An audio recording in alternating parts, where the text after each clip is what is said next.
Hey guys, Raya here. For my emergency preparedness goal, I thought it would be a good idea to learn a little bit more about relying on the local land. So I found a foraging class nearby and signed up. Watch as I give it a try. The instructor was a local hobbyist who spent years studying our local plant life, and he was an awesome resource. First, we learned about curly dock, which can be eaten to kind of replicate a salad. The seeds can also be used to make flour, and the plant can help with skin conditions and is a good source of fiber.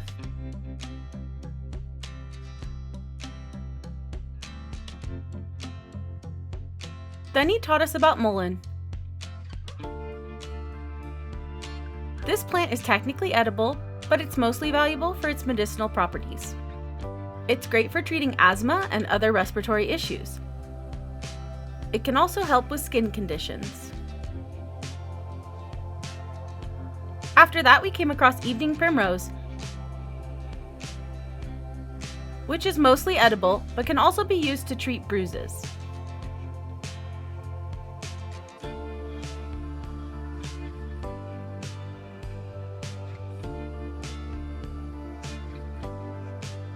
There was a ton of hound's tongue around us. It's not a good source of food, but it is really great for all kinds of ailments, and it's really only beat out by comfrey and plantain.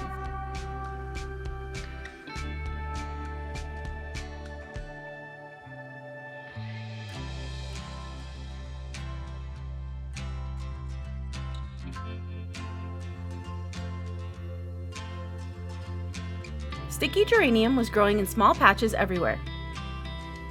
These edible plants can be used to treat bleeding, arthritis, and so much more.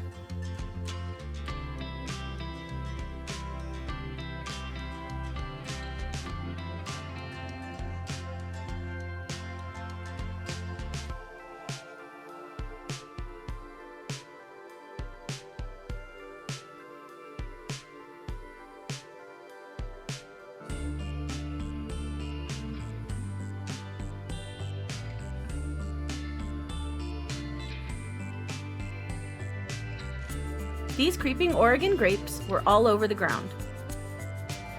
They have some medicinal properties, but you can also eat the fruit.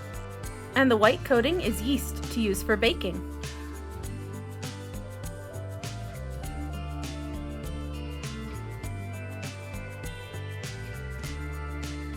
Beard tongue is not something worth eating, but apparently it can be used to relieve toothaches, which is kind of crazy.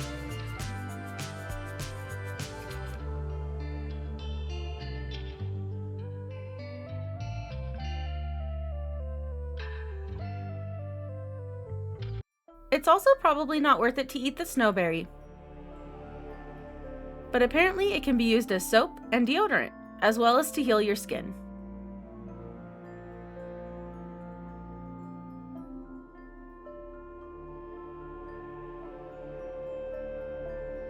We had a special experience and got to see a bunch of monument plants in bloom, which is really rare. The roots of this plant are edible and can be used to treat a lot of digestion and respiratory issues.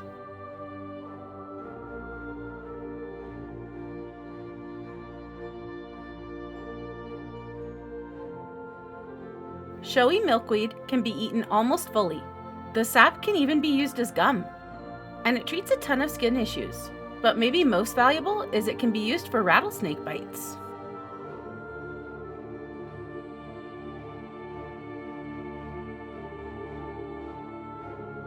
Serviceberry was everywhere.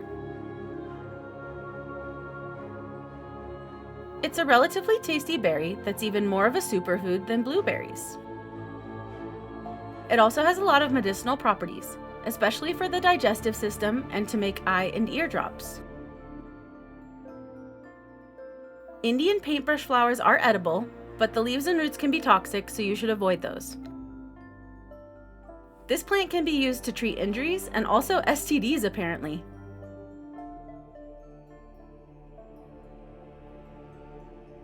It didn't really have a taste.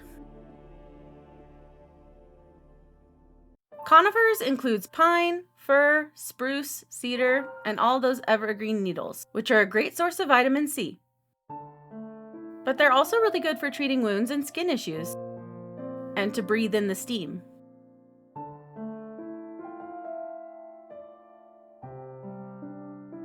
we came across a few types of false Solomon seal. The full plant is edible, but most valuable are all its many medicinal properties. It's great for the respiratory system, digestive system, and the joints.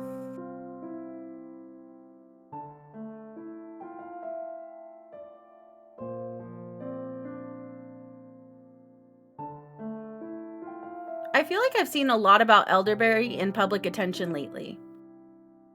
And while you can eat the berries or harvest them for yeast, they're great to be cooked down into a syrup to treat and prevent upper respiratory infections, colds, and flus.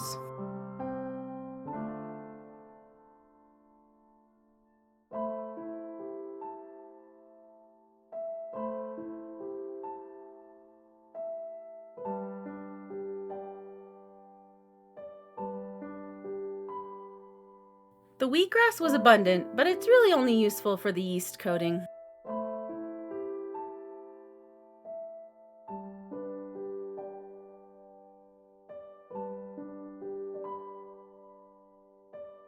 Stinging nettle can be really helpful once the little stingers are broken down, which you can do just by rolling something firm over the leaves and stem.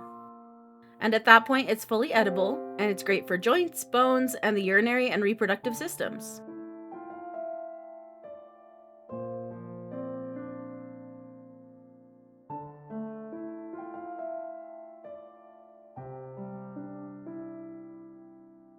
You can also eat the full thistle plant. The different parts of the plant can be used to treat maladies all over the body.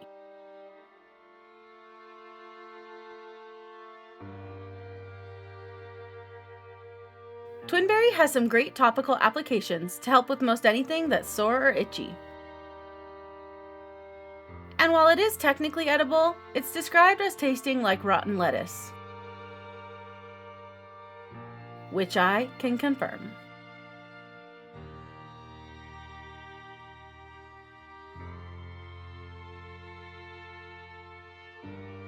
We found some young mountain ash, which is basically fully edible.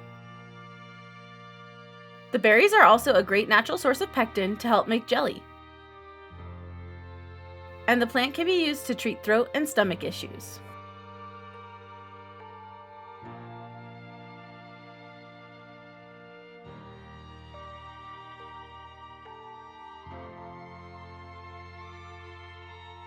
Red baneberry is poisonous, so definitely don't eat it. But it can be used externally to treat a lot of problems.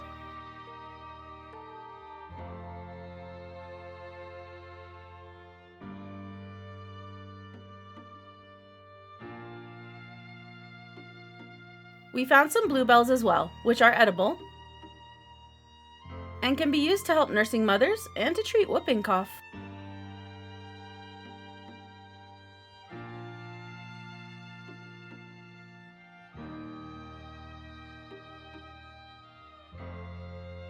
One of my favorite plants on this trip were the rough-fruited fairy bells, which have a fun shape to the unripe berries. These have a lot of traditional uses, primarily external to treat wounds and eyes.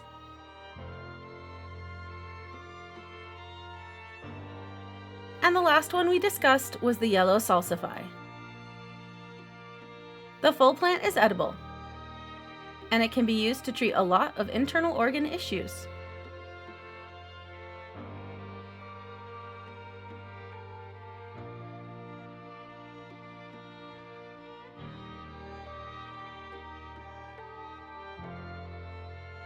This was such a valuable experience. Obviously, this isn't a one-time skill. Foraging seemed to be more of a lifestyle for most of the people in the class. But it's important to practice regularly during each season to understand the plants throughout time and to get familiar with the area. So I plan on coming back up in the fall to see how everything's changed. Thanks for watching!